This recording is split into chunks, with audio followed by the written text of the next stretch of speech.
कि देखो अब अपन एक बात देखिए, शिक्षा व्यापार नहीं जिम्मेदारी होगी। देखो कुछ समय से पहले अगर अपन बात करें तो शिक्षा को व्यापार के रूप में अपनाने लगे कोचिंग वाले, अर्थात बच्चों के जैसे 10th पास किया बच्चों ने, तो बच्चे छोटे होते हैं तो बातों में फंसा करके बच्चों को अपनी ओर आकर्षित कर लेते हैं, जिसके कारण वो 2 साल उनको पढ़ाते हैं और 2 साल पढ़ाने के साथ में क्या करते हैं, पढ़ा रहे हैं तो पढ़ाते तो नहीं कुछ भी, लेकिन उनसे पैसा अच्छा वसूल लेते हैं। और आजकल क्या पेरेंट्स के बाद में बहुत उम्मीद है, पेरेंट्स की बच्चों से बहुत उम्मीद है, तो उसके लिए पेरेंट्स खूब पैसे खर्च करता है और ले जाकर के लास्ट में जो रिजल्ट आता है वो 0 रिजल्ट आता है। उसी के लिए अपन ने इस पर काम किया है कि शिक्षा व्यापार नहीं होगा, ये एक जिम्मेदारी होगी। अर्थात यदि आप हमारे पास पढ़ते हो तो आपके बच्चे के अंदर डिसिप्लिन, रेगुलरिटी और अच्छा कंटेंट और अच्छा रिजल्ट की गारंटी अपन लेते हैं। अर्थात आपका बच्चा यदि पढ़ने वाला है, सिंसियर है, तो मैं गारंटी के साथ कहता हूं आप हमें जितना भी पैसा दोगे वो पूरा पैसा आप वसूल करके जाओगे। एक भी पैसा ऐसा नहीं कहोगे जिंदगी भर कि हमने उस कोचिंग के अंदर कोचिंग की थी जिसमें हमारा पैसा वेस्ट हो गया था, क्योंकि हमारा काम एक ही है, बस पढ़ाई पढ़ाई पढ़ाई, अर्थात अच्छा कंटेंट प्रोवाइड करवाना, अच्छा पढ़ाना, उसी के नाम पर अर्थात रिजल्ट पढ़ाई से आते हैं ना कि बातों से। तो अपन ने बस इस पर काम करें, शिक्षा व्यापार नहीं होगा, जिम्मेदारी होगी। इसके अंतर्गत आपको 11 12 के सारे सब्जेक्ट के अंतर्गत अलग अलग फैकल्टी है, जिससे भी मैं आपको इंट्रोड्यूस करा देता हूं। चलो जी, कौन कौन से फैकल्टी है, तो सबसे पहले देखो अपन बात करें फिजिक्स के लिए। फिजिक्स की बात करेंगे तो फिजिक्स में है आशीष कुमार शर्मा सर, जिनको 5 साल का अनुभव है, जिनने गेट क्वालीफाई कर रखा है, एमएससी कर रखा है राजस्थान यूनिवर्सिटी से, बीएड कर रखा है, पिछले 5 साल से नीट, जेईई मेंस और बोर्ड के बच्चों को ये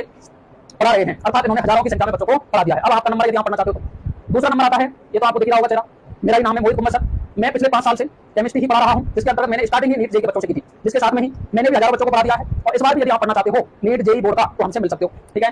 अपन ने भी एमएससी कर रखा है, बीएड कर रखा है, सारी क्वालिफिकेशन जो बच्चों के लिए क्लास 11 12 के लिए चाहिए वो सारी क्वालिफिकेशन है अपने पास, ठीक है। थर्ड है SR Gupta sir. SR Gupta sir को कम से कम 14 साल का एक्सपीरियंस है, लंबा एक्सपीरियंस है, जो मैथ पढ़ा रहे हैं 9 10, अर्थात ये पूरा जो क्लास 8 9 10 तक ये पूरी क्या पढ़ाते हैं, मैथ पढ़ाते हैं, अर्थात 14 साल से पढ़ा रहे हैं। इनके 2 इंस्टीट्यूट और चल रहे हैं, जिसके अंतर्गत ये भी अपन के साथ में है। इसके बाद में भूपेश शर्मा सर, भूपेश शर्मा सर भी एमएससी बीएड है, इनको जेईई का पढ़ाने का 2 साल का एक्सपीरियंस है और बोर्ड को पढ़ाने का 5 साल का एक्सपीरियंस है। तो ये मैथ पढ़ाते हैं 11 12 आगे बात समझ में। और यहाँ जामबोली के अंतर्गत विभिन्न स्कूलों में ये भी कार्यरत है। इसके बाद में है मनीषा मैम। मनीषा मैम को भी 5 साल का अनुभव है, इन्होंने बोर्ड के अंदर बच्चों के अच्छे रिजल्ट दिए हैं और इनको भी 5 साल का अनुभव है। ये आपको बायोलॉजी पढ़ाती है। बायोलॉजी के अंदर 2 पोर्शन होते हैं, एक तो बॉटनी वाला और एक जूलॉजी वाला। इस तरीके से हमारी ये टीम है, पूरी टीम स्ट्रॉन्ग है, पूरी वेल क्वालिफाइड है, ऐसा भी नहीं है कोई भी एरा गया हो, मतलब सारे के पास में क्वालिफिकेशन है, अर्थात 11 12 वालों को 11 12 वाली क्वालिफिकेशन है, जो 9